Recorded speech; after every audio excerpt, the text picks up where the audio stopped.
बिहार के मुंगेर से एक ऐसी खबर सामने आ रही है जहां ससुराल वाले एक बहू के लिए जल्लाद बन गए। शादी के 7 साल बाद विवाहिता को पहले बुरी तरह से पीटते हैं, दांत तोड़ते हैं और इतने से भी मन नहीं भरता है तो जिंदा जला देते हैं। बिहार के मुंगेर में गंगटा थाना क्षेत्र के बनाहरा पंचायत के महिमचक गांव में ससुराल वालों ने एक विवाहिता को जिंदा जला दिया। जैसे ही पुलिस मौके पर पहुंची तो पूरा परिवार फरार हो गया। दैनिक भास्कर की रिपोर्ट के मुताबिक मृतका की पहचान बनगामा गांव निवासी राजेश कुमार सिंह उर्फ पन्ना सिंह की बेटी साक्षी देवी के रूप में की गई। स्थानीय लोगों ने कहा कि जलाने से पहले ससुराल वालों ने पहले उसे बुरी तरह से पीटा था, उसके दांत तक तोड़ डाले थे। मृतका के मायके वालों को जब इस घटना की सूचना मिली तो महिमचक गांव पहुंचे। अपनी बेटी का जला हुआ शव देखकर साक्षी के माता पिता दहाड़ मार मार कर रोने लगे। पुलिस ने शव को बरामद कर आरोपियों की गिरफ्तारी के लिए छापेमारी शुरू कर दी।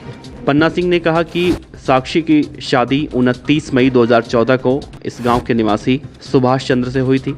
मृतका के 2 बच्चे भी हैं, एक 6 साल का और दूसरा 4 महीने का।